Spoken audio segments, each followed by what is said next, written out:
Feel the real fear with us. প্রিয় listeners, আসসালামু আলাইকুম। দেশ ও দেশের বাইরে যে যেখান থেকে আফনান দ্য হরর ওয়ার্ল্ডের আজকের হরর নাইট এপিসোডের সাথে যুক্ত হচ্ছেন বা পরবর্তীতে হবেন, সকলকে জানাচ্ছি শুভেচ্ছা ও ভালোবাসা। আশা করি সবাই ভালো আছেন, সুস্থ আছেন। প্রিয় লিসেনার্স, আমরা প্রতিনিয়ত আপনাদের সামনে বিভিন্ন ধরনের ঘটনা উপস্থাপন করার চেষ্টা করে যাচ্ছি। কোনো ঘটনা বেশি ভয়ের, কোনো ঘটনা কম ভয়ের, কোনো ঘটনা শিক্ষণীয়, এগুলোর সংমিশ্রণেই আমরা সাধারণত ঘটনাগুলো আপনাদের সামনে উপস্থাপন করি। কোনো ঘটনা শোনার পর আপনাদের এত ভালো লাগে, তখন আপনারা অনুরোধ করেন এই ঘটনার দ্বিতীয় পার্ট চাই। এটা কোনোভাবেই সম্ভব নয়, কারণ যে ঘটনাটা একবার শেষ হয়ে গেছে ওইটার দ্বিতীয় পার্ট করা তো পসিবল নয়। কখন এটা করা পসিবল? যদি সেটার কোনো হিন্টস থেকে যায়, সেখান থেকে অতিরিক্ত তথ্য নিয়ে আমরা হয়তো দ্বিতীয় পার্ট প্রচার করতে পারি। যদি কোনো ঘটনা পরিপূর্ণভাবে শেষ হয়ে যায়, এটার কোনো দ্বিতীয় পার্ট করা সম্ভব হয় না। হ্যাঁ, আরেকটা ভাবে পসিবল হয়, যদি সেই ঘটনা বানানো হয় তাহলে ওই ঘটনার অংশ থেকে আরেকটি ক্লু বের করে নিয়ে আপনাদের সামনে আরেকটি ঘটনা বানিয়ে উপস্থাপন করা যায়, কিন্তু আমরা এই কাজটি করতে চাই না। আমরা বিশ্বাস করি আমাদের লিসেনাররা আমাদেরকে সত্য ভয়ের ঘটনাগুলোই পাঠান, এবং সেই বিশ্বাস থেকেই আমরা কিন্তু বলি যে আমরা সত্য ভয়ের ঘটনা প্রকাশের চেষ্টা করি।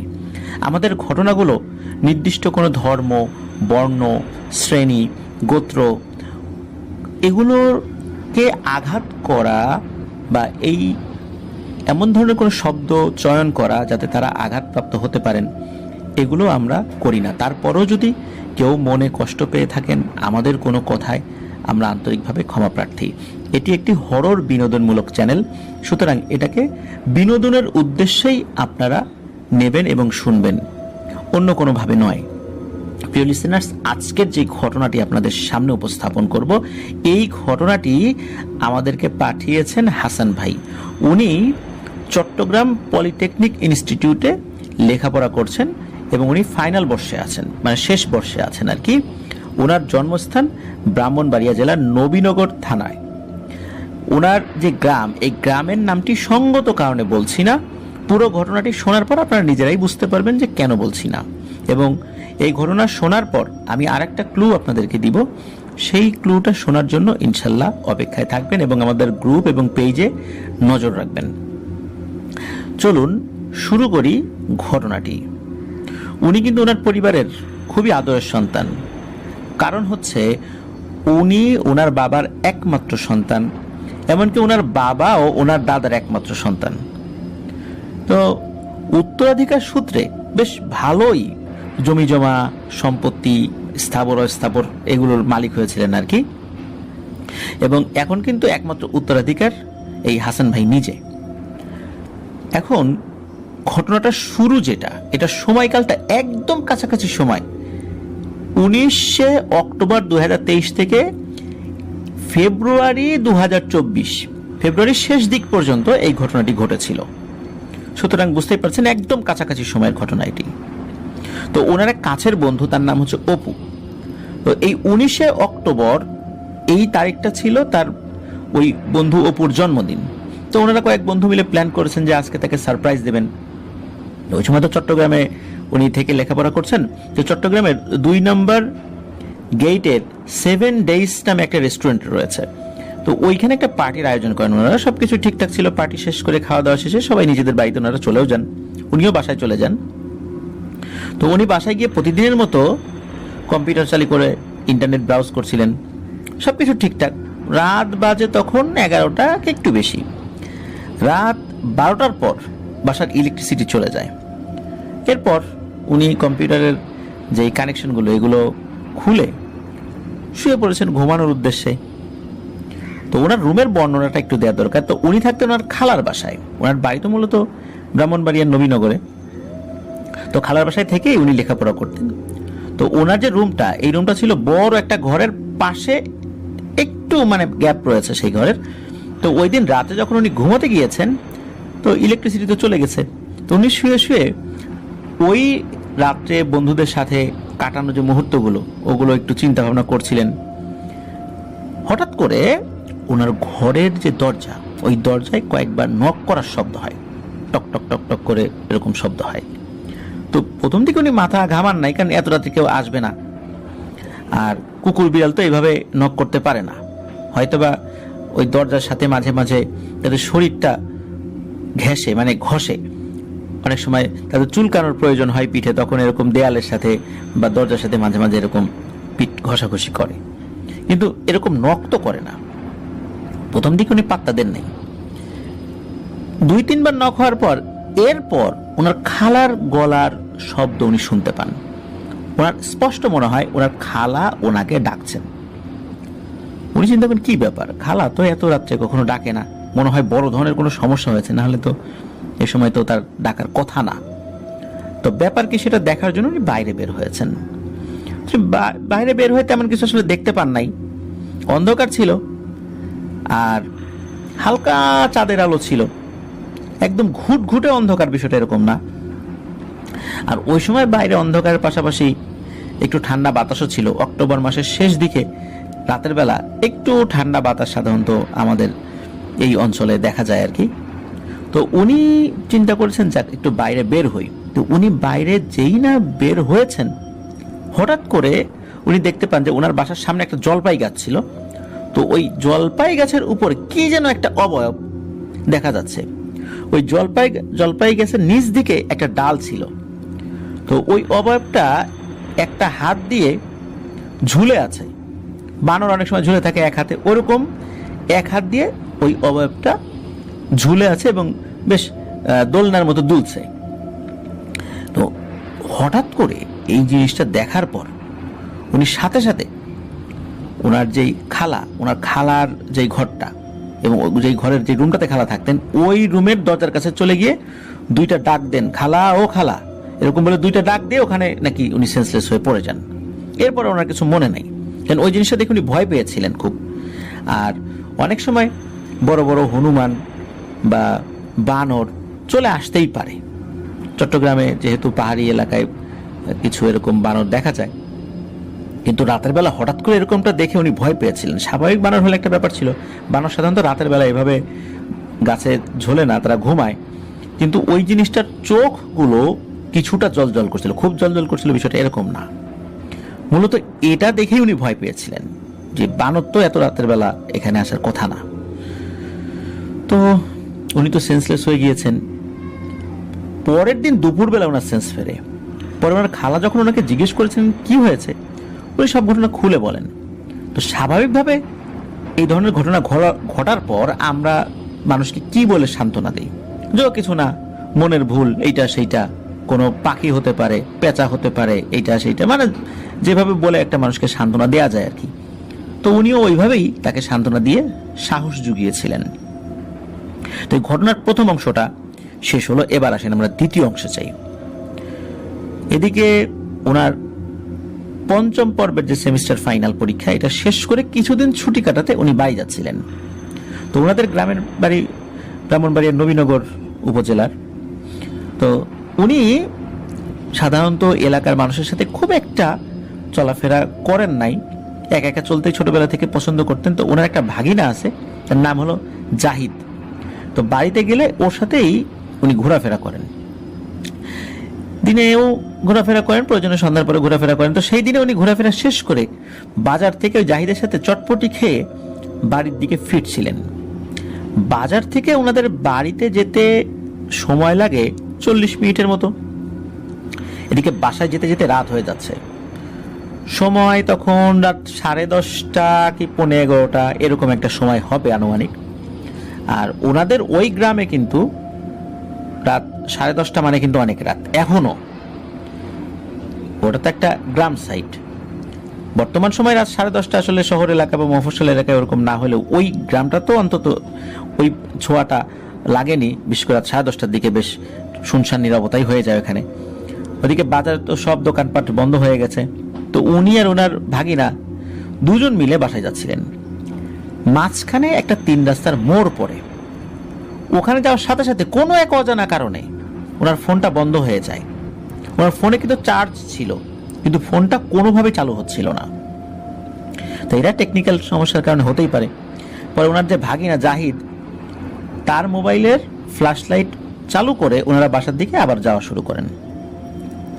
কিছুটা পথ যাওয়ার পরে একটা বেড়াল এমন ভয়ঙ্কর সুরে ডাকছিল যে এক মুহূর্তের জন্য জাহিদ আর উনি স্তব্ধ হয়ে গিয়েছিলেন।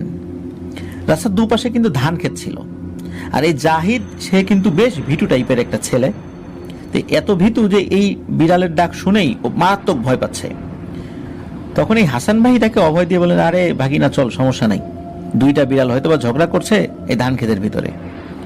তো এরপর দুজন আবার হাঁটা শুরু করেন। কিছুটা সামনে গেলেই পরে একটি পারিবারিক কবরস্থান। তো সামনে যেতেই ওনার কান ঘেঁষে একটা গরম বাতাস ধাক্কা দিয়ে বেরিয়ে যায়, মানে ওনার কানের কাছে এসে মনে হয় একটা ধাক্কা দিল, তারপর কান ঘেঁষে চলে গেল। তো আশেপাশে কিন্তু আবহাওয়া ঠান্ডা, হঠাৎ করে এরকম বেশ গরম একটা বাতাস কান ঘেঁষে চলে গেল। উনি কিন্তু এটা টের পেয়েছিলেন। এটা কিন্তু তার সাথে থাকা ভাগিনা জাহিদ উপলব্ধি করতে পারে নাই। উনি কিছুটা আঁচ করতে পারেন যে অশুভ কোনো কিছু তাকে টাচ করেছে কিনা। যাই হোক, অনেক সময় কিন্তু আমাদের কান দিয়ে অনেক সময় গরম বাতাস বের হওয়ার মতো এরকম কিন্তু হয়, মাঝে মাঝে হয়। তো উনিও ওরকমটাই চিন্তা করেছেন, হয়তো এটা মনের ভুলও হতে পারে। এই বলে মনকে বুঝ দিয়ে আবার ভাগিনার সাথে হাঁটতে হাঁটতে বাসায় চলে আসেন। এখন পর্যন্ত কিন্তু সবকিছু ঠিকঠাক, ওই রকম কোনো সমস্যা হয়নি। তো বাসায় গিয়ে ভাত খেয়ে ওনার আব্বু আম্মু আর উনি তিনজন মিলে গল্প গুজব করছেন বিভিন্ন বিষয় নিয়ে। যেহেতু উনি একটাই ছেলে, মা বাবাও তো তার সাথে কথা বলার জন্য উদ্গ্রীব হয়ে আছে, লেখাপড়ার জন্য যেহেতু উনি বাড়িতে থাকেন না। তো গল্প গুজব করার অল্প কিছুক্ষণের মধ্যেই হঠাৎ করে ওনার প্রচন্ড মাথা ব্যথা, এমন মাথা ব্যথা যে ওনার এই বয়সে কখনো এরকম উনি বোধ করেন নাই। মনে হচ্ছে ওনার মাথার ভেতরের যে নিউরনগুলো রয়েছে, মাথার ভেতরে যে স্নায়ুগুলো রয়েছে, সবগুলো একটা একটা করে টাস টাস করে ছিঁড়ে যাচ্ছে। এমন বিষধর যন্ত্রণা শুরু হয়ে গেছে। উনি মেঝেতে পড়ে গড়াগড়ি দিয়ে চিৎকার শুরু করেন। ওনার মাথার মধ্যে এতটাই যন্ত্রণা হচ্ছিল যে উনি এটা সইতে না পেরে সেন্সলেস হয়ে যান। হঠাৎ করে ওনার মা বাবা এই অবস্থা দেখে কি করে মানে উঠবেন ওনারা বুঝতে পারছেন না। একটা সুস্থ ছেলে গল্প করছিল, হঠাৎ করে মাথা ব্যথা আর এইরকম অবস্থা। তবে ওনারা যে ডাক্তারের কাছে নিয়ে যাবেন বা হসপিটালে নিয়ে যাবেন, এইরকম কোনো সিদ্ধান্ত নেয়ার আগেই ওনার সেন্স ফেরত আসে। মোটামুটি অল্প কিছুক্ষণই উনি সেন্সলেস হয়েছিলেন। আর উনি যখন সেন্সে আসেন তখন দেখেন ওনার নানি, মামা সবাই ওনার পাশে বসে আছেন। তাদের বাড়িও পাশেই আর কি। তো ওনারা পাশে বসে দোয়া দুরুদ পড়ছেন, ওনাকে ফু দিয়ে দিচ্ছিলেন। তো ওনার এই অবস্থা, মানে হাসান ভাইয়ের অবস্থা দেখে হাসান ভাইয়ের আব্বু বলে যে উনি আজকে হাসান ভাইয়ের সাথে ঘুমাবেন, কারণ এই অবস্থায় তাকে রাত্রেবেলা একা ঘুমাতে দেওয়া ঠিক হবে না। তখন রাত প্রায় 12:30টার মতো বেজে গেছে আর কি, আনুমানিক। তো যেই কথা সেই কাজ। ওনার আব্বু মানে হাসান ভাইয়ের আব্বু উনি মেঝেতে বিছানা পেতে শুয়ে পড়েন আর খাটের উপরে হাসান ভাই। তো বাকিরা অন্য রুমে চলে যান। উনি আর ওনার আব্বু এক রুমে, বাকিরা অন্য রুমে। এখন পর্যন্ত কিন্তু সবকিছু ঠিকঠাক, প্যারানরমাল কোনো বিষয়ের কিন্তু আলামত দেখা যাচ্ছে না। তো এখন ব্যাপার যেটা হয় সেটা হলো যে এর মধ্যে একটা ভয়ানক ঘটনা ঘটেছে। অদ্ভুত ব্যাপার হলো এর মধ্যে ঘটে গেছে 7টা দিন। 7টা দিন চলে গেছে, মানে পুরো 1 সপ্তাহ চলে গেছে। এই 1 সপ্তাহ চলে যাওয়ার পর ওনার সেন্স ফেরত এসেছে। প্রিয় লিসেনার্স, আপনারা মনে করতে পারেন 1 সপ্তাহ কেউ কি বিছানায় অজ্ঞান হয়ে শুয়ে থাকতে পারে? না, উনি অজ্ঞান হয়ে শুয়েছিলেন না। উনি হাঁটাচলা করেছেন, মানুষের সাথে কথা বলেছেন, ওনার বাড়ি থেকে চট্টগ্রামে গিয়েছেন, কিন্তু ওনার সেন্স ছিল না। এটা কিভাবে সম্ভব? হ্যাঁ, সেটাই এখন বলবো। মূলত এই 7 দিনে ওনার সাথে কি ঘটেছিল তা উনি ওনার পরিবার থেকে শুনতে পেয়েছেন, এবং শোনার পর উনি নিজেও আঁতকে ওঠেন, কারণ এই 7 দিনে ঘটেছে ভয়াবহ এক ঘটনা। তো ওনার আম্মু ওনাকে যেভাবে বলেন যে সবাই ঘুমিয়ে পড়ার পর রাত 3টা হবে এরকম একটা সময়, ওই যেই রাত্রে ওনার মাথা ব্যথা হয়েছিল রাত 3টার দিকে সবাই পরে ঘুমিয়ে পড়েছিলেন। তো 3টার দিকে এই হাসান ভাইয়ের আব্বু ওয়াশরুমে যাবেন। তো উনি ওয়াশরুমে যাওয়ার জন্য উঠেছেন, উনি দেখেন যে এই হাসান ভাই নাকি জানালার গ্রিল ধরে উল্টো হয়ে ঝুলে কি যেন বিড়বিড় করে বলছে ভিন্ন এক ভাষা। কখনো বৃদ্ধ মানুষের ভয়েসে কথা বলছে, কখনো ইয়াং মানুষের ভয়েসে কথা বলছে, কখনো বাচ্চা মানুষের ভয়েসে কথা বলছে, কিন্তু কি যে বলছে এটা বোঝা যায় না। এই ভাষাটা খুব দুর্বোধ্য। তো এটা দেখার পর ওনার আব্বু স্তব্ধ হয়ে এক জায়গায় স্থির হয়ে দাঁড়িয়ে আছেন। এতটাই ভয় পেয়েছেন যে উনি কাউকে ডাকও দিতে পারছিলেন না। পরবর্তীতে নাকি এই হাসান ভাই ঘাড় ঘুরিয়ে ওনার আব্বুর দিকে ফিরে ভয়ঙ্কর এক অট্টহাসি দেন, এবং এই অট্টহাসি যেন থামছিলই না। এই ভয়ানক হাসি দেখে ওনার আব্বু শরীরের সমস্ত শক্তি দিয়ে প্রচন্ড জোরে একটা চিৎকার দিয়েছেন। ওনার চিৎকারটা এত জোরে ছিল যে পাশের রুমে থাকা এই হাসান ভাইয়ের আম্মা তো ঘুম থেকে উঠেই গেছেন, ওনার নানা নানি এবং মামা ওনারা যে অন্য ঘরে থাকতেন ওনারা উঠে চলে এসেছেন তাড়াহুড়া করে, কি হলো। তো ওনারা এসে আর একটা জিনিস দেখেন, ওনারা এসে দেখেন যে এই হাসান ভাই গ্রিল থেকে নেমে দরজা খুলে অন্ধকারের ভিতর কোথায় যেন চলে যাচ্ছেন। ওনার হাঁটার গতি ছিল অস্বাভাবিক, ওনার হাঁটার গতিটা ছিল খুবই অদ্ভুত। মানুষ দৌড়াতে পারে, আস্তে আস্তে হাঁটতে পারে, বা জোরে জোরে হাঁটতে পারে, এরকমটাই তো হয়, কিন্তু উনি এমন ভাবে হাঁটছিলেন যে ওনার হাঁটার সাথে কেউ পেরে উঠছিল না, দৌড়েও পেরে উঠছিল না। আর হাঁটার স্টাইলটাও ছিল খুবই অদ্ভুত রকমের, স্বাভাবিকভাবে মানুষ এভাবে হাঁটে না। তো অন্ধকারের ভিতরে তো এইভাবে উনি হাঁটছেন জোরে জোরে, এটা হাঁটা নাকি দৌড় এটাও বোঝা যায় না। এদিকে ওনার পিছনে পিছনে ওনার পরিবারের সবাই অন্ধকারের ভিতরে দৌড়াচ্ছে। এর ভিতরে কিন্তু উনি অন্ধকারের মধ্যে মিলিয়েও গেছেন, ওনাকে কোথাও খুঁজে পাওয়া যাচ্ছে না। পরবর্তীতে চিৎকার চেঁচামেচি শুরু হয়ে গেলে আশেপাশের লোকজন চলে আসে, কি হয়েছে এই ব্যাপার যখন সবাই শোনে, তখন এলাকার অনেকেই এবং ওনার ভাগিনে যে জাহিদ এনারাও কিন্তু টর্চ লাইট নিয়ে, কেউ কেউ মোবাইলের ফ্ল্যাশ লাইট অন করে ওনাকে খোঁজার জন্য সবাই আলাদা আলাদা করে বের হয়, মানে বিচ্ছিন্ন হয়ে যায় যাতে করে দ্রুত ওনাকে খুঁজে বের করা যায়। তো অনেক জায়গায় খোঁজা হয়, ধান ক্ষেত থেকে শুরু করে নিয়ে সব জায়গায় খোঁজা হয়, এমনকি বড় বড় গাছের মাথায় উনি উঠে গিয়েছেন কিনা এরকমও খোঁজা হয়েছিল। অনেক জায়গা খোঁজার পরও ওনাকে পাওয়া যাচ্ছিল না। তো সবাই বাড়িতে চলে আসেন। এদিকে ওনার আব্বু খুবই পেরেশানিতে ছিলেন আর কি, গলা শুকিয়ে যায়। উনি ওনার নানির কাছে, মানে হাসান ভাই নানির কাছে, মানে ওনার আব্বু ওনার শাশুড়ির কাছে এক গ্লাস পানি চান। তো ওনার এই হাসান ভাই নানি আবার পানি আনতে গিয়েছেন, পানি আনতে গিয়ে উনি দিয়েছেন এক চিৎকার, বলে সবাই এদিকে আয়। যখন সবাই ওই দিকটাতে গিয়েছে দেখে অবাক করা এক কাণ্ড, এই হাসান ভাই উনি ওনার রুমে বিছানার উপর খুব সুন্দর মতো শুয়ে আছেন। তো সবাই এসে ওনাকে ঘুম থেকে উঠানোর চেষ্টা করে, কিন্তু উনি কোনোভাবেই ঘুম থেকে উঠছেন না। ওই রাত্রেই এই হাসান ভাইয়ের মামা মসজিদের ইমাম সাহেবকে ডেকে আনেন, ওনাকে সব ঘটনা খুলে বলা হয়। উনি স্বাভাবিকভাবেই উনি যতটুকু ঝাড়ফুঁক জানতেন সেটা উনি করে দেন, এবং কিছু পানি পড়া দিয়ে যান, এবং কিছু দোয়া দুরুদ শিখিয়ে দিয়ে যান ওনার পরিবারের সদস্যদেরকে, এবং ওনাকেও এগুলো পরবর্তীতে বলার জন্য, মানে এই দোয়া দুরুদ জন্য উনি পড়েন সেটাও বলে যান আর কি ইমাম সাহেব।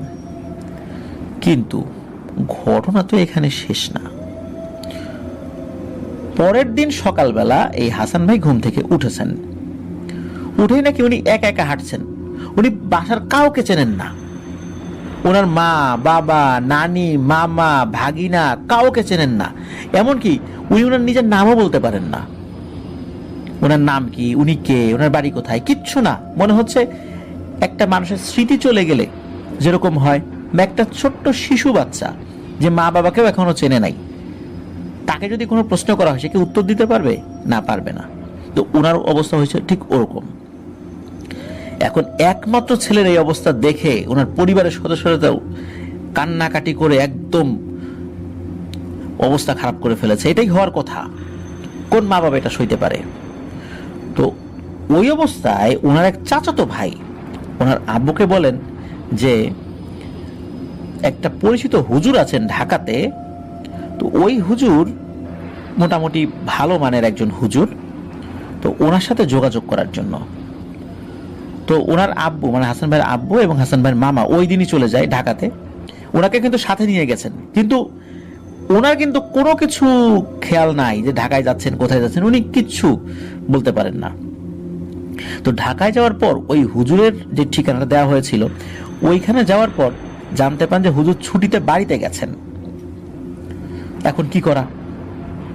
তখন এই হাসান ভাইয়ের মামা বলেন যে হুজুরের বাড়ির ঠিকানা নিয়ে ওনার বাড়িতে যেতে হবে।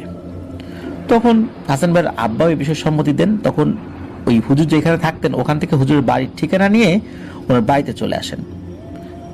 মোট 4 জন, কিন্তু হাসান ভাইয়ের মামা, হাসান ভাইয়ের চাচাতো ভাই, হাসান ভাইয়ের বাবা আর হচ্ছে এই হাসান ভাই, এই 4 জন। আর ওনার চাচাতো ভাইয়ের নাম হচ্ছে নাহিদ। এই হুজুরের বাড়ি হচ্ছে চট্টগ্রাম জেলার এই সীতাকুণ্ড উপজেলার ভাটিয়ারি নামক যে জায়গাটা রয়েছে, আপনারা অনেকে এই ভাটিয়ারির নাম শুনে থাকবেন। বাংলাদেশ মিলিটারি একাডেমি কিন্তু ভাটিয়ারিতে, আর্মি অফিসারদের যে ট্রেনিংটা হয় আর কি। তো এই ভাটিয়ারিতে, তো ওনার বাড়িতে যাওয়ার পর, বাড়িতে ওই এলাকায় যাওয়ার পর অনেক কষ্টে তার বাড়িটা খুঁজে পাওয়া যায়। তো ওনারা 4 জন এই ওনার বাড়িতে যেতে, আবার ঢাকা থেকে গিয়েছেন, বেশ সময় লেগে গিয়েছিল কিন্তু। আর হুজুরের বাসা খুঁজে পেতে পেতে মাগরিবের আজান দিয়ে দেয়। তো ওনার বাসায় যাওয়ার পরে জানতে পারেন যে উনি বাসায় নাই, মাগরিবের নামাজ পড়তে গেছেন। ওনার জন্য ওনার অপেক্ষা করছিলেন। এদিকে মাগরিবের নামাজের পর উনি কিছু মানুষের সাথে গল্পগুজব করছেন। উনি তো জানতেন না যে বাসায় মেহমান এসেছেন। তো বাসায় আসতে তো ওনার 7টা বাজে। তো উনি বাসায় এসে এই লোকদেরকে দেখে অবাক হন এবং জিজ্ঞেস করেন, কি ব্যাপার, আপনারা কারা, আমার বাসা চিনলেন কিভাবে, আপনাদেরকে তো এই এলাকার বলে মনে হচ্ছে না।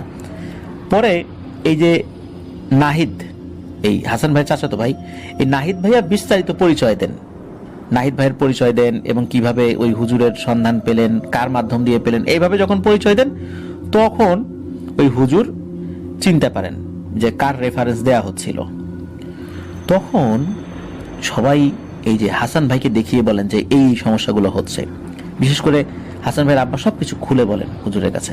সবকিছু শোনার পর হুজুর একটু চিন্তিত হয়ে বলেন যে আজকে রাতটা আমাকে একটু সময় দেন, আমি আগামীকাল সকালবেলা আপনাদেরকে জানানোর চেষ্টা করছি। আমাকে বেশ কিছু তথ্য নিতে হবে। আর আমাদের বাসায় আপনি থাকেন, কোনো সমস্যা নেই, আপনার থাকার ব্যবস্থা করছি, খাওয়া দাওয়ার ব্যবস্থা করছি। আমি রাতে বিষয়টা নিয়ে একটু তদবির করি। তো এই যে এত কিছু হয়ে যাচ্ছে, এত কথা হচ্ছে, হাসান ভাই কিন্তু কোনো কিছুই মনে করতে পারছেন না। তারপর সকালবেলা উনি এক ভয়ানক ঘটনা বললেন। উনি বলেন যে এই হাসান ভাইকে ভয়ঙ্কর এক কালো জাদু করা হয়েছে। যদি ঠিক সময়ের মধ্যে এই জাদু কাটানো না যায় তাহলে হাসান ভাইকে বাঁচানো কোনোভাবেই সম্ভব না। আর এই জাদুটা এমন একটা জাদু, হাসান ভাই মারা গেলে হাসান ভাইয়ের মা বাবা ওনারাও হাসান ভাইয়ের শোকে উন্মাদ হয়ে যাবেন, এবং শুধু উন্মাদ হয়েই ক্ষান্ত হবেন না, ওনারাও মারা যাবেন। এমন একটা কালো জাদু তার উপর করা হয়েছে। তো হুজুর বলে যে এটা এমন এক কালো জাদু, এই কালো জাদু কাটানোর যে পদ্ধতি এটা আমার জানা নাই। আমি জিনদের কাছ থেকে যতটুকু তথ্য নিয়েছি তারা বলেছেন যে এই বিদ্যাটা তারাও জানেন না, এমনকি আমিও জানি না। এখন যেহেতু এই বিষয়টা আমার জানা নাই, সুতরাং এটা কাটানো তো আমার পক্ষে সম্ভব না। কোন নির্দিষ্ট প্রক্রিয়ায় রুকিয়া করলে এটা কেটে যাবে এটা আমি তো জানি না। সুতরাং আপনারা আরো ভালো কোনো হুজুর দেখেন, আমার দ্বারা এটা সম্ভব হবে না।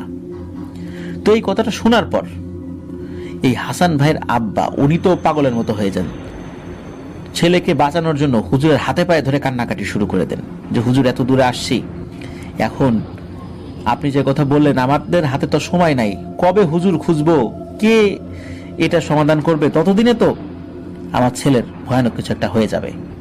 যেভাবে হোক হুজুর আপনি কোনো কিছু একটা করার ব্যবস্থা করেন। তো এই রকম একটা বয়স্ক মানুষের হাতে পায়ে ধরে কান্নাকাটি করার মতো অবস্থা দেখে হুজুরের মন গলে যায়। হুজুর খুব চিন্তিত ছিলেন, কারণ একটা এলেম যদি তার জানা না থাকে উনি কিভাবে কাজটি করবেন। উনি চিন্তিত হওয়ার পর একটা পর্যায়ে বলেন যে আচ্ছা ঠিক আছে, আপনারা শান্ত হন, আপনারা আপনাদের বাড়িতে ফেরত যান, আমি ইনশাআল্লাহ কয়েকদিন পর আপনাদের বাড়িতে যাব, কিন্তু আমি জানি না যে আমি কতটুকু কি করতে পারবো, আল্লাহ এই এতটুকু সময় এই বিষয়ের এলেম অর্জন করার তৌফিক আমাকে দেবেন কিনা। তবে আপনারা যান, আপনাদের ফোন নাম্বার দিয়ে যান, আমি আপনাদের সাথে যোগাযোগ করে ইনশাল্লাহ খুব তাড়াতাড়ি আপনাদের বাড়িতে যাওয়ার চেষ্টা করব। তো ওনার কথায় আশ্বস্ত হয়ে আবার এই হাসান ভাই সহ ওনার মা, ওনার বাবা, তারপর ওনার চাচাতো ভাই, ওনার ভাগিনা, ওনারা সবাই আবার বাড়িতে ফেরত আসেন। ওনার মা ছিলেন না সাথে।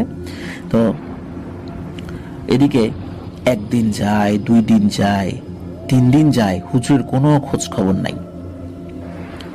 4 দিনও চলে যায়। এদিকে কিন্তু দিন দিন হাসান ভাইয়ের অবস্থা খারাপ হয়ে যাচ্ছে, ভয়ঙ্কর সমস্ত আচরণ করছেন, যদিও বা বাসায় প্যারানরমাল কোনো কিছুর উপস্থিতি দেখা যাচ্ছে না। 5ম দিনের মাথায় হঠাৎ ওই হুজুর উনি এসে হাজির হন।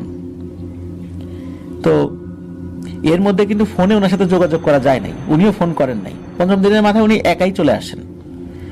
আসার পর উনি সবাইকে বলেন যে আপনাদের সবার সাথে এই বিষয়টি নিয়ে কথা আছে, আপনাদের সবাইকে বিষয়টা জানতে হবে, আমি যে এই বিষয়ে অবগত হয়েছি। তখন বাড়ির সবাই, তারপরে হাসান ভাইয়ের নানি, হাসিন ভাইয়ের আব্বা আম্মা, মামা সবাই এক জায়গা হন। তখন এই হুজুর যে বিষয়টা বলেন, এই কথা শোনার পর সবাই তো স্তব্ধ হয়ে যান যে হুজুর বলে কি, এও কি সম্ভব? হুজুর বর্ণনা করেন যে ওনাদের বাসায় আসার জন্য যে কয়েকদিন সময় লেগেছে, এর পেছনে একটা কারণ তো অবশ্যই আছে। সেটা হচ্ছে এই হাসান ভাইয়ের সম্পর্কে এবং ওনাকে কি ধরনের কালো জাদু করা হয়েছে এই বিষয়ে উনি ভালোভাবে জ্ঞান অর্জন করে এসেছেন, আর এর জন্য ওনার ওস্তাদের কাছ থেকে অনুমতি নিতে হয়েছে। কারণ এটা কোন পদ্ধতিতে করা হবে এই বিষয়টা না জেনে উনি কিভাবে সমাধান করবেন, আর এই কাজটা উনি করবেন কি করবেন না, ওনার যিনি ওস্তাদ তার কাছ থেকে তো অনুমতির ব্যাপার আছে।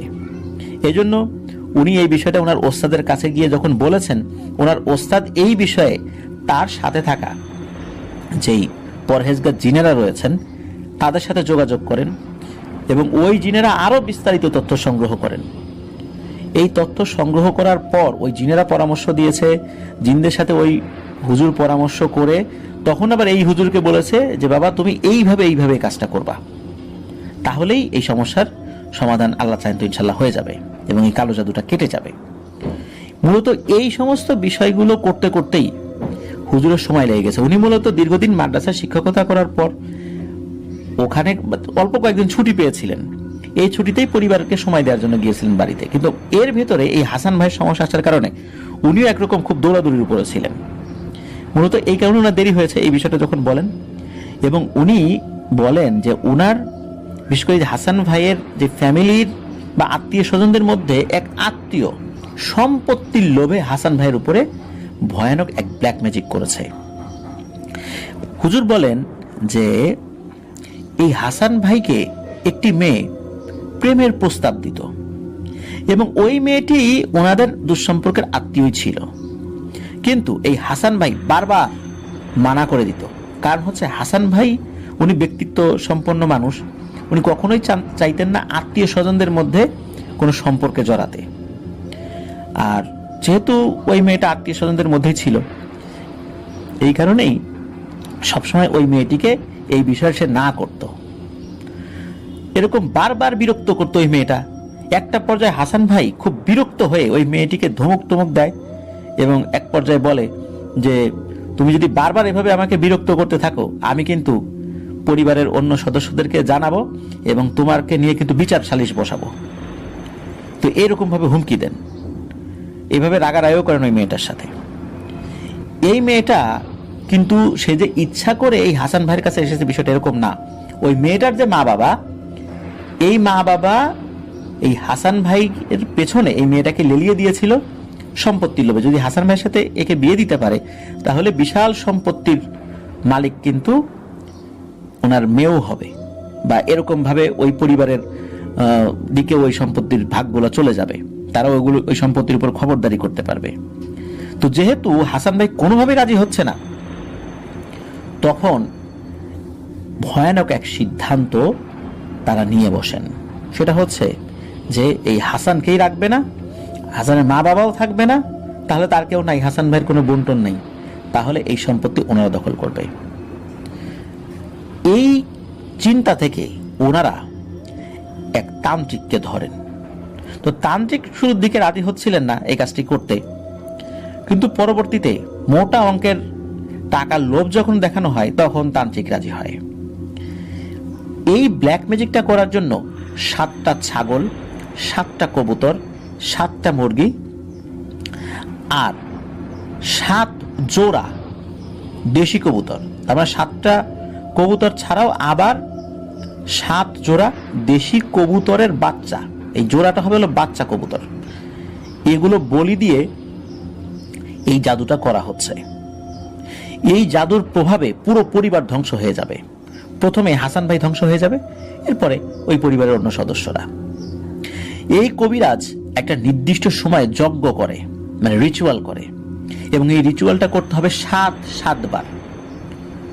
যদি 7 বার পুরোপুরি সে যজ্ঞটা করতে পারে, প্রতিবার প্রতি যজ্ঞে 1টা ছাগল, 1টা কবুতর, তারপরে 1টা মুরগি এবং 1 জোড়া দেশি কবুতর, এইগুলো বলি দেয়।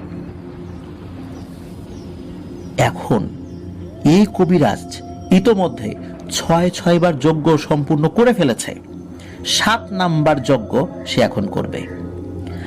আর এই 7 নাম্বার যজ্ঞ যদি সে করে শেষ করতে পারে, তখন পৃথিবীর কোনো হুজুর কবিরাজ এই জাদুর বিরুদ্ধে কোনো কিছুই করতে পারবে না, একমাত্র আল্লাহ ছাড়া। কারণ এই জাদু কাটানোর ক্ষমতা আর কারো থাকবে না। ওই কবিরাজের তো 6 বার যজ্ঞ করা শেষ, আর এটি সে করে প্রতি শনিবার মধ্যরাতের একটা নির্দিষ্ট সময়ে। তো এই কথাগুলো হুজুর বলেন। এদিকে এই কথা শোনার পর হাসান ভাইয়ের মা এবং নানি, ওনারা তো চিৎকার করে কান্নাকাটি শুরু করে দিয়েছেন যে সর্বনাশ, কি হলো আমার ছেলের, একমাত্র ছেলের সাথে এইভাবে ঘটবে, এটা কিন্তু কেউ মেনে নিতে পারে না। তখন ওইখানে যিনি একটু মনটা শক্ত রেখেছিলেন সেটা হলো হাসান ভাইয়ের আব্বা। উনি আবার একটু নিজেকে শক্ত রেখে হুজুরকে প্রশ্ন করলেন যে এই জঘন্য কাজটি কে করেছেন। তখন হুজুর বললেন যে কে করেছে এটা আপনার ছেলেই সুস্থ হলে বলতে পারবে, আইডিয়া করে নেবেন, আমি এই বিষয়ে কিছু বলবো না। তখন হুজুর বললেন যে আজকে কিন্তু বৃহস্পতিবার, কালকে শুক্রবার, তারপর দিন শনিবার, আমাদের হাতে সময় খুব কম। এই শনিবারের মধ্যে এই যজ্ঞটাকে আটকাতে হবে এবং যে ব্ল্যাক ম্যাজিকটা করা হয়েছে এটাও কাটাতে হবে। কোনো কারণে যদি আমাদের কাজ হতে হতে এই যজ্ঞটা ওই কবিরাজ করে ফেলে, তাহলে কিন্তু ঘোর বিপদ। তখন ওই হুজুর ওই জাদু বন্ধ করতে কিছু প্রয়োজনীয় জিনিসপত্র যেগুলো লাগবে সেগুলো হুজুর বলেন যে দ্রুত আমাকে এগুলো ব্যবস্থা করে দেন, শনিবারের রাত্রেবেলা আমরা কাজ করব। তো হুজুর রাত্রে খাওয়া দাওয়া করে বিশ্রাম নেন এবং বিশ্রাম নেওয়ার পর এই হাসান ভাইয়ের উপর ছোটখাটো একটা রুকিয়া করেন। হাসান ভাইয়ের উপর যে পিশাচটা আসর করেছিল, যার প্রভাবে ওনার স্মৃতি নাশ হয়ে গেছে, ওই পিশাচটাকে রুকিয়ার মাধ্যমে তার শরীরে অনেক কষ্টে হাজির করিয়েছিলেন। ওই পিশাচটা যখন ওনার শরীরের মধ্যে ঢুকে পড়েন, তখন নাকি বাইরে প্রচন্ড বাতাস হচ্ছিল এবং এত বাতাস হচ্ছিল যে ওনাদের বাড়ির সামনে একটা মোটামুটি মাঝারি সাইজের একটা আম গাছ ছিল। বাতাসের ধাক্কায় ওই আম গাছটি একদম মাটি থেকে উপড়ে শিকড় সহ উপড়ে পড়ে যায়। তো ওই হুজুর কোনোভাবেই ওই জিনের সাথে কথাবার্তা বলে পেরে উঠছিলেন না। বিভিন্নভাবে রুকিয়া করেও ওই জিনটাকে কোনোভাবে যখন বশ করতে পারছিলেন না, তখন হুজুর বুঝতে পারলেন যে এইভাবে হবে না। ওই জিনটাকে হত্যাও করা যাবে না, ওকে বোতলও বন্দি করা যাবে না, ওকে বশও করা যাবে না, ওর সাথে একটা চুক্তিতে আসতে হবে। তখন ওই জিনের সাথে একটা চুক্তি করেন হুজুর। চুক্তিটা কি এটা হাসান ভাই ভাবে বলতে পারেন নাই। তো জিন রাজি হয় যে ঠিক আছে, আমি এটা ছেড়ে চলে যাব, কিন্তু একটা কথা আছে। কথা হলো যে যদি যজ্ঞটা সে সম্পূর্ণ করতে পারে, তাহলে আমি না করলেও আর একটা পিশাচ কিন্তু সে এসে এই হাসানের ক্ষতি করবে। সুতরাং আমার সাথে চুক্তি করে এতটুকু উপকার হবে, আমি করব না। আমাকে চুক্তি মাফিক আমার চুক্তির যে ব্যাপারগুলো রয়েছে সেগুলো দিতে হবে। কিন্তু অন্য কেউ আসলে তখন কি হবে? তখন তো তাকে মানানো যাবে না। এখন সমাধান কি? এই জায়গাতেই সবচাইতে মজার যে বিষয়টা, সেটা হলো ওই সমাধানটা ওই পিশাচ জিনটি বলে দেয়। সমাধান এইটা এইটা করলে এই সমস্ত কিছু শেষ হয়ে যাবে। ওই জিনটা বলে দেয় যে একটি সুইসাইড করা মেয়ের কবরের ভেতরে এই 6 শনিবারে যে যজ্ঞ করা হয়েছিল, এই যজ্ঞের সমস্ত উপকরণগুলো ওর মধ্যে রাখা আছে। ওই জিনিসগুলো তুলে ফেলে নির্দিষ্ট পদ্ধতিতে ধ্বংস করে ফেলতে হবে। তাহলে ওই 7 বারের বার যে যজ্ঞটা হবে, এই যজ্ঞটা কোনো কাজে আসবে না। তবে যদি করেও ফেলে 7 বারের যজ্ঞ, তারপরেও কিন্তু কোনো পিশাচ এসে ওনার উপর ভর করবে।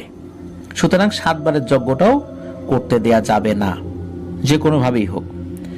আর যদি 7 বারের যজ্ঞ করার ঠিক আগ মুহূর্তেও ওই 6 বারের যজ্ঞর মাধ্যমে যেই ব্ল্যাক ম্যাজিকের উপাদানগুলো রাখা হয়েছিল কবরে, ওগুলো ধ্বংস করে ফেলা হয়, তাহলে 7 বারের যজ্ঞটা কাজে নাও লাগতে পারে।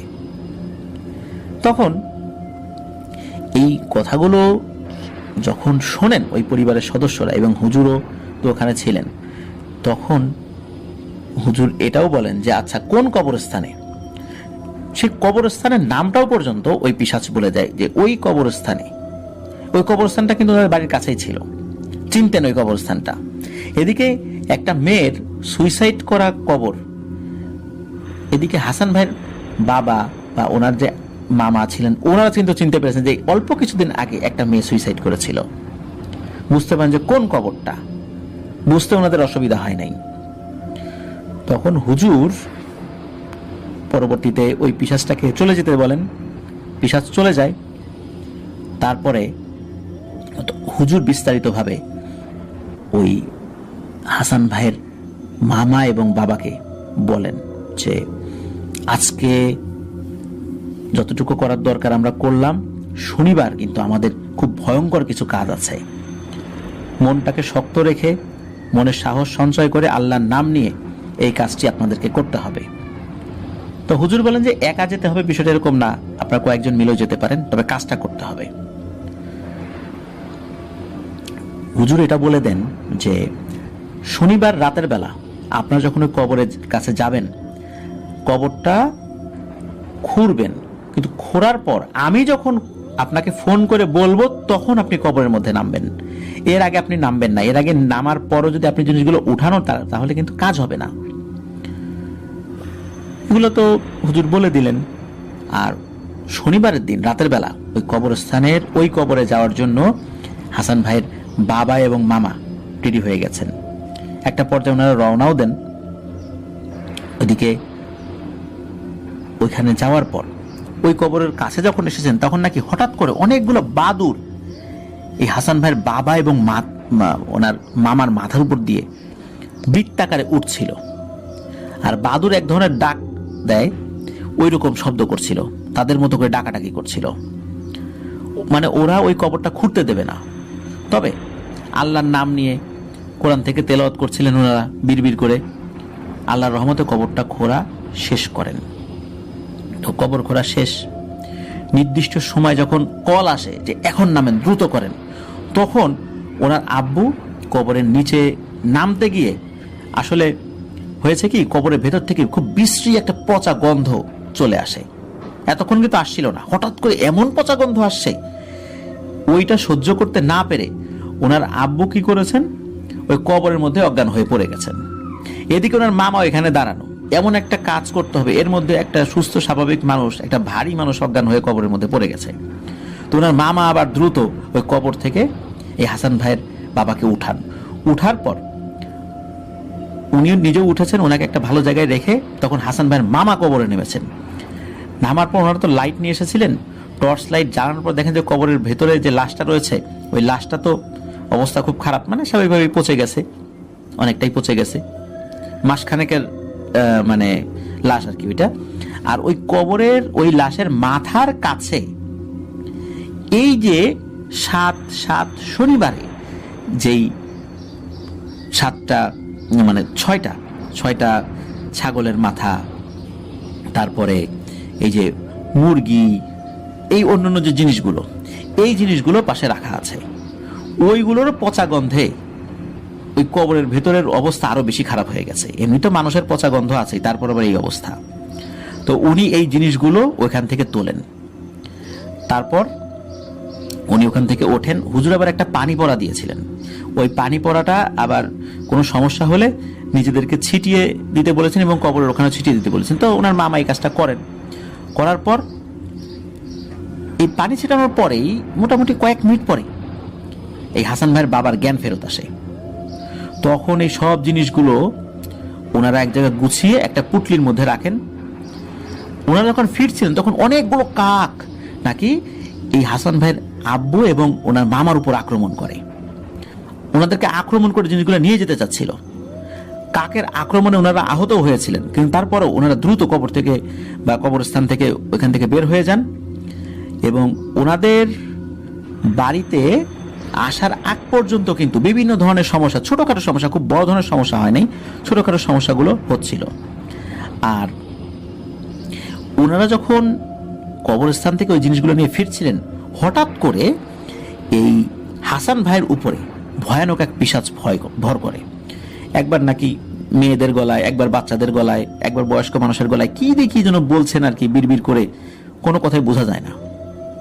দ্রুত ওনারা বাড়িতে ফেরত আসেন। বাড়িতে ফেরত আসার পর হুজুরের কাছে ওই জিনিসগুলো দেন। হুজুর এগুলো দোয়া দরুদ পড়ে মাঠ একদম আগুনে ছাই করে ফেলেন পুড়িয়ে।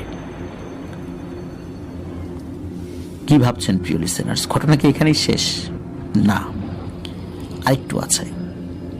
তো ওনার উপর তো রুকিয়া করেন হুজুর খুব ভালো করেই। তো হুজুর রুকিয়া শেষে বলেন যে আলহামদুলিল্লাহ, আল্লাহর অশেষ রহমতে বিপদ কেটে গেছে। 7 নাম্বার যজ্ঞ হওয়ার আগেই আমরা এই জাদুর উপকরণগুলো নষ্ট করতে সক্ষম হয়েছি। কিন্তু যেহেতু 7 নাম্বার যজ্ঞটা সে করেছে এবং কোন কবিরাজ করেছে, কোথায় বসে করছে, এটা তো বুঝতে পারছি না, ওটা তো তাকে থামাতেও আমরা পারি নাই। সুতরাং একটা বিপদ তার উপর আসবে, কিন্তু সেটা কি বিপদ এটা আমি বলতে পারবো না। আপনার ছেলেকে খুব সাবধানে থাকতে হবে, একা একা কোথাও যাওয়া যাবে না, রাতের বেলা বাইরে বের হওয়া যাবে না, এইভাবে সাবধানে তাকে জীবনযাপন করতে হবে। আল্লাহ চাহেন তো এই বিপদটাও কেটে যেতে পারে, তবে এই বিপদটা আসার একটা সমূহ সম্ভাবনা আছে এবং যে সমস্ত জাদু তার উপর করা হয়েছে মোটামুটি এরকমটাই আমার ধারণা যে এরকম হবে। তো হুজুর এই সাবধান বাণী শুনিয়ে যান। তবে হুজুর এটাও বলেন, ওই যে কবিরাজ যিনি এই 7 নাম্বার যজ্ঞটা করেছেন বা এর উপর কালো জাদু করেছে, ওই কবিরাজের আর কোনো জাদু কাজে লাগবে না। ওর 7 নাম্বার যজ্ঞ পর্যন্ত শেষ হয়ে গেছে। ও এরপরে কোনো জাদু করলেও সেই জাদু কোনো কাজে লাগবে না, ওর কবিরাজি ক্ষমতা শেষ হয়ে গেছে। মূলত জিনেরাই ক্ষিপ্ত হয়ে ওর কবিরাজি ক্ষমতা শেষ করে দিয়েছেন। ও আর 10টা স্বাভাবিক মানুষের মতোই অন্য কিছু করে খেতে হবে, ও কোনো কবিরাজি করতে পারবে না। তো যাই হোক, ওই রাত্রে হাসান ভাই বেশ লম্বা একটা ঘুম দিয়েছেন। সকালবেলা ঘুম থেকে ওঠার পর ওরা সবকিছুই মনে পড়ে, কিন্তু উনি এই যে যতটুকু সময় ওনার সেন্স ছিল না, এই সময়ের মধ্যে যা হয়েছে ওনার আর কিচ্ছু মনে পড়ে না। মানে এই যে ঘুম থেকে ওঠার আগে যা হয়েছে এই কয়েকদিনের মধ্যে উনি কিচ্ছু বলতে পারেন না, কি হয়েছে না হয়েছে। ওনার স্মৃতি ওই নির্দিষ্ট যে কয়েকদিন আছে, এই স্মৃতি ওনার এখনো মাথায় নাই, স্টিল নাও মাথায় নাই। কিন্তু উনি কিন্তু দিব্যি ঘুমিয়েছেন, উঠেছেন, হাঁটাচলা করেছেন, এক জায়গা থেকে আরেক জায়গায় গিয়েছেন ওনার পরিবারের লোকদের সাথে, কিন্তু উনি কিছুই বলতে পারেন না। যখন সকালবেলা হাসান ভাই পুরোপুরি সুস্থ আলহামদুলিল্লাহ আল্লাহর অশেষ রহমতে, তখন এই হুজুরের প্রতি কৃতজ্ঞতা জানানোর ভাষা আসলে ছিল না ওনার পরিবারের। হুজুরকে ওনার বাবা বলেছেন, হুজুর আপনার কি লাগবে শুধু এটা বলেন, আমি সবকিছু আমার সাধ্যের মধ্যে আপনার সামনে ইনশাল্লাহ হাজির করব, আপনি যে কাজটা করে দিলেন। হুজুর বলেন যে আপনি কিছু দিতে চাইলে আমি নিব না, শুধু আমি যে আসা যাওয়া করেছি আমার শুধু গাড়ি ভাড়াটা দিবেন। হুজুরকে অনেক অনুরোধ করলেও হুজুর ওনার গাড়ি ভাড়া ছাড়া আর কোনো কিছু নিতে মানে রাজি হন নাই এবং জোর করেও তাকে কিছু দিতে পারেন নাই। অথচ হাসান ভাইয়ের বাবার কিন্তু সামর্থ্য ছিল হুজুরকে অনেক কিছু দেয়ার এবং উনি সেটা দিতেও চেয়েছিলেন। হুজুরকে চাইলে উনি একটা বাড়ি করে দিতে পারতেন, জমি দিতে পারতেন, অনেক কিছু দিতে পারতেন, কিন্তু হুজুর উনি নির্লোভ মানুষ, উনি গাড়ি ভাড়া ছাড়া কিছুই নেন নাই। এমন লোক আসলে এখন পাওয়া খুবই দুষ্কর। তো এই যে যেই সময়টা শেষ হলো, এটা ফেব্রুয়ারি মাসের মাঝামাঝি বা শেষ সপ্তাহে আল্লাহর রহমতে ওনার এই বিপদটা চলে যায়। এটা কিন্তু 2024 সালের ফেব্রুয়ারি কথা বলছি, খুব বেশি দিন আগের না, মাসখানেক হয়েছে আর কি। এরপর হুজুর ওনাকে বেশ কিছু দোয়া শিখিয়ে যান যে তুমি যতদিন বাঁচবা এই দোয়াগুলো আমল করে যাবা, সবসময় ভালোভাবে চলবা, মা বাবার কথা শুনবা। তো এই বিপদ থেকে উদ্ধার পাওয়ার পর ওনাকে জিজ্ঞেস করেছেন এই কোন মেয়ে তোকে বিরক্ত করত। তখন হাসান ভাই যখন বলেছেন এই ব্যাপার, তখন হাসান ভাইয়ের পরিবার কিন্তু ওই মেয়েকেও চেনেন, ওই মেয়ের মা বাবাকেও চেনেন। ওই মেয়ের বাবা এখনো একজন রানিং মেম্বার। শুধু এতটুকু বলার অনুমতি পাওয়া গেছে যে মেয়ের বাবা একজন রানিং মেম্বার, এছাড়া অন্য কোনো কিছু বলার অনুমতি পাওয়া যায়নি। যদিও আমাদেরকে বলেছেন যে কোন এলাকার মেম্বার উনি ইন ডিটেলসে বলেছেন, কিন্তু সঙ্গত কারণে আমরা বলতে পারছি না। তো হাসান ভাইয়ের তো বাড়ি থেকে বেরোনো বন্ধ করে দেন মা বাবা, যে এমন একটা বিপদ গেছে, এখন তো বাড়ি থেকে বাইরে বের হওয়া যাবে না। এদিকে ওনার কিন্তু আর এক সেমিস্টার ছিল, এখন এই সেমিস্টারটা তো শেষ করতে হবে, মানে এই যে ফাইনাল সেমিস্টার যেটা উনি এখনো অধ্যয়নরত রয়েছেন আর কি। তো মাসখানেক যাওয়ার পর উনি যখন একদম স্বাভাবিক হয়ে যান, তখন মা বাবাকে অনেক বুঝিয়ে শুনিয়ে লেখাপড়াটা শেষ করতে হবে, এক সেমিস্টার বাকি আছে, এত দূর লেখাপড়া করেছেন। তখন আবার উনি চট্টগ্রামে চলে আসেন। উনি এখন চট্টগ্রামে আছেন, ওনার খালার বাড়িতে আসেন। তো আলহামদুলিল্লাহ উনি ভালো আছেন, সুস্থ আছেন। কিন্তু এখানে একটা কথা হলো, এর মাঝে কিন্তু আর একটা ঘটনা ঘটেছিল। প্রিয় লিসেনার্স, আমরা কিন্তু এই ঘটনা একটা জায়গায় বলেছিলাম যে একটা বিপদ কিন্তু আছে, ওই যে 7 নাম্বার যজ্ঞ, যেটা এই যজ্ঞ তো সম্পন্ন করতে পেরেছিল ওই কবিরাজ, কিন্তু একটা বিপদ তো তার উপর আসবে। কি ছিল সেই বিপদ? এই বিপদটা কিন্তু ওনার উপর এসেছিল, এবং এইটা এমন একটা বিপদ ছিল আপনারা জানলে খুবই অবাক হবেন।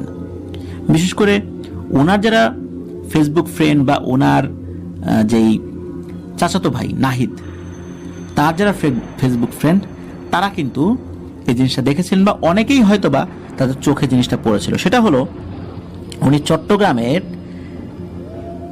উনি যখন ওনার শিক্ষা প্রতিষ্ঠান থেকে ফেরত আসছিলেন, হঠাৎ করে ওনার কিছু মনে নাই। উনি 5 দিন নিখোঁজ ছিলেন, কোথায় ছিলেন, কি খেয়েছেন, কি করেছেন, ওনার কিচ্ছু মনে নাই। পরবর্তীতে ঢাকা বিশ্ববিদ্যালয়ের সলিমুল্লাহ হলের সামনে ঢাকা বিশ্ববিদ্যালয়ের এক বড় ভাই ওনাকে রাস্তায় পান। উনি নাকি রাস্তার একধারে বসে খুব কান্নাকাটি করছিলেন। উনি কিভাবে ঢাকা গেলেন কিছুই বলতে পারেন না। চট্টগ্রাম থেকে উনি কিন্তু ঢাকায় চলে আসছেন, নিজের পরিচয় বলতে পারছেন না, ওনার নাম বলতে পারছেন না। তো ওনার পকেট একটা কার্ড পায়, এই কার্ডটা ছিল এই যে নাহিদ ভাইয়ের সেই কার্ডটা। এই নাহিদ ভাই বা নারায়ণগঞ্জে থাকতেন। তো ওই বড় ভাই উনি ওই নাম্বারে কল করেন। কল করার পর ওই নাহিদ ভাই বলেন যে হ্যাঁ, একজন তো আমার এক ভাই তো হারাই গেছেন কয়েকদিন হলো, তা আমার এই নাম্বার তো হোয়াটসঅ্যাপ কর, আপনি একটু হোয়াটসঅ্যাপে ছবিটা পাঠান। যখন ওনার ছবিটা পাঠান তখন তো চিনতে পান, সাথে সাথে উনি নারায়ণগঞ্জ থেকে ঢাকা বিশ্ববিদ্যালয়ে চলে আসেন। আসার পর ওনার পরিচয় জানেন ভালো করে, এবং আরো নিশ্চিত হন যে হ্যাঁ, এটাই নাহিদ ভাই, ওনার চাচাতো ভাই, মানে এই হাসান ভাইয়ের আপন চাচাতো ভাই। সবকিছু পরিচয় নিশ্চিত হওয়ার পর, আরো ওনারা তথ্য নিয়েছিলেন, সব নিশ্চিত হওয়ার পরেই ওই বড় ভাই হাসান ভাইকে নাহিদ ভাইয়ের কাছে হস্তান্তর করেন। এদিকে কিন্তু চট্টগ্রাম থেকে তো উনি নিখোঁজ হয়েছিলেন, হাসান ভাইয়ের বাবা কিন্তু চট্টগ্রাম থানায় কিন্তু জিডিও করেছিলেন, একটা নিখোঁজ জিডি। যাই হোক, আল্লাহর অশেষ রহমতে হাসান ভাই পরিবারের কাছে ফেরত আসেন। এই 5 দিন যে ওনার বাড়িতে কি গিয়েছে আসলে এটা ওই পরিবারই ভালো জানে। আর এই 5 দিন উনি কিভাবে ছিলেন, কোথায় ছিলেন, কি খেয়েছেন, নিশ্চয়ই তো কিছু খেয়েছেন, রাত্রেবেলা ঘুমিয়েছেন, কিন্তু কিভাবে চট্টগ্রাম থেকে উনি ঢাকা বিশ্ববিদ্যালয়ের সলিমুল্লাহ হলের সামনে এলেন, ঘুরতে ঘুরতে হোক, যেভাবেই হোক, কিভাবে এসেছেন, উনি কিচ্ছু বলতে পারেন না। এরপরে ওই হুজুরের সাথে যোগাযোগ করা হলে হুজুর বলেন আলহামদুলিল্লাহ, আপনার ছেলের আর কোনো বিপদ এই জাদুটোনা সংক্রান্ত কারণে আর ইনশাল্লাহ হবে না। এই বিপদটাই ছিল, কিন্তু কি বিপদ তো বলতে পারি নাই, এটার জন্যই সতর্ক করেছিলাম। তো যাক, আল্লাহর অশেষ রহমতে এই বিপদের মাধ্যম দিয়ে ওনার উপর করা এই কালো জাদুর প্রভাবটা আল্লাহর অশেষ রহমতে স্থায়ীভাবে কেটে যায়। ওনার নিখোঁজ হওয়ার পর ফেসবুকে একটা স্ট্যাটাস দিয়েছিলেন ওনার আত্মীয় স্বজনরা। সেই স্ট্যাটাসের ছবি কিন্তু আমাদেরকে পাঠিয়েছেন। আমরা ওনার চেহারাটা, মানে এই হাসান ভাইয়ের ছবিটা একটু, চেহারার অংশটা একটু ব্লার করে দিয়ে আমরা একটি পোস্ট করব ইনশাল্লাহ। ইতোমধ্যে করা হয়ে গেছে, আপনারা আমাদের পেজে এবং গ্রুপে এই পোস্টটি দেখতে পাবেন। এটি হচ্ছে সেই পোস্ট হাসান ভাই নিখোঁজ হওয়ার পর যে পোস্টটি ওনার আত্মীয়রা করেছিলেন। প্রিয় লিসেনার্স, এটি ছিল ঘটনা। কালো জাদু কি ভয়ানক পরিণতি ডেকে আনে একটা মানুষের জীবনে, এই ঘটনার মাধ্যম দিয়ে বুঝতে পারছেন। আর লোভ মানুষকে কোথায় নিয়ে যায়। আল্লাহ তাআলা এই লোভ থেকে আমাদেরকে হেফাজত করুন, হিংসুকের কুদৃষ্টি থেকে আমাদেরকে হেফাজত করুন, সকল ধরনের জাদুটোনা থেকে আল্লাহ আমাদেরকে হেফাজত করুন। আর নিজেরাও যেন এগুলো থেকে বেঁচে থাকতে পারি, নিজেদের ইমানকে বাঁচাতে পারি, ইমানের সাথে মৃত্যুবরণ করতে পারি। আল্লাহর কাছে এই দোয়াটা ইনশাল্লাহ করি। প্রিয় লিসেনার্স, আশা করছি ঘটনাটি আপনাদের ভালো লেগেছে। অসংখ্য ধন্যবাদ জানাচ্ছি হাসান ভাই, আপনি আপনার জীবনে ঘটে যাওয়া এই ঘটনাটি আমাদের সাথে শেয়ার করেছেন। নিশ্চয়ই এই ঘটনার মধ্যে অনেক কিছু শিক্ষণীয় ছিল, ভয়ও ছিল, সবকিছুই ছিল এই ঘটনার মধ্যে। লিসেনাররা আশা করছি ঘটনাটি পছন্দ করবেন, নিজেরাও সতর্ক থাকবেন, আশেপাশের মানুষদেরকেও সতর্ক করবেন ইনশাল্লাহ। প্রিয় লিসেনার্স, আজকের এপিসোড এ পর্যন্তই ছিল। সবাই ভালো থাকবেন, সুস্থ থাকবেন। যারা আমাদেরকে ঘটনা পাঠাতে চান তারা লিখে অথবা রেকর্ড করে যে কোনোভাবে ঘটনা পাঠাতে পারবেন afnanthehorrorworld@gmail.com এই ইমেল অ্যাড্রেসে। ইমেল অ্যাড্রেসের স্পেলিংটা হচ্ছে AFNANTHEHORRORWORLD afnanthehorrorworld@gmail.com। আর ইমেল অ্যাড্রেসের স্পেলিংটা আমরা আমাদের ভিডিও ডিসক্রিপশনে দিয়ে রেখেছি, সেখানে গিয়ে স্পেলিংটা চেক করে দিতে পারবেন। প্রিয় লিসেনার্স, আমাদের কিন্তু ওয়েবসাইট রয়েছে www.afnanthehorrorworld.com নামে। এখানে গিয়েও কিন্তু আমাদের প্রত্যেকটা এপিসোড আপনারা ইনশাল্লাহ পাবেন। আর আমার যে নতুন চ্যানেল আফনান্স বি, ওই আফনান্স বি এর বিভিন্ন ভিডিওগুলো কিন্তু আপনারা ওই ওয়েবসাইটেও পাবেন। আর আমার নতুন চ্যানেল আপনারা সাবস্ক্রাইব করতে পারেন। সেই সাবস্ক্রাইব করার জন্য নতুন চ্যানেলের ভিডিও লিঙ্কটা কিন্তু আমরা আমাদের এই ভিডিও ডিসক্রিপশনও দিয়ে রেখেছি, সেখানে গিয়ে আপনারা আমার আরেকটি পরিবার, সেই পরিবারের সদস্য হয়ে যেতে পারবেন। আফনান দ্য হরর ওয়ার্ল্ড নামে আমাদের একটু ফেসবুক পেজ এবং গ্রুপ রয়েছে, যার লিঙ্ক দুটো আমরা আমাদের ভিডিও ডিসক্রিপশনে দিয়ে রেখেছি, সেখানে গিয়ে আমাদের গ্রুপে পোস্ট করতে পারেন, আমাদের পেজে কমেন্ট করে আপনাদের মূল্যবান এবং গঠনমূলক মতামতগুলো জানাতে পারেন। প্রিয় লিসেনার্স, আজকের এপিসোড এই পর্যন্তই। সবাই ভালো থাকবেন, সুস্থ থাকবেন, আমার জন্য দোয়া করবেন, আমার পরিবারের জন্য দোয়া করবেন, আপনাদের জন্য দোয়া রইল, আপনাদের পরিবারের প্রত্যেকের জন্য দোয়া রইল। মহান আল্লাহ সুবহানাহু ওয়া তাআলা আমাদেরকে ভালো রাখুন, সুস্থ রাখুন, নিরাপদে রাখুন, আফনান দ্য হরর ওয়ার্ল্ডের সাথে রাখুন। আসসালামু আলাইকুম। প্রিয় লিসেনার্স,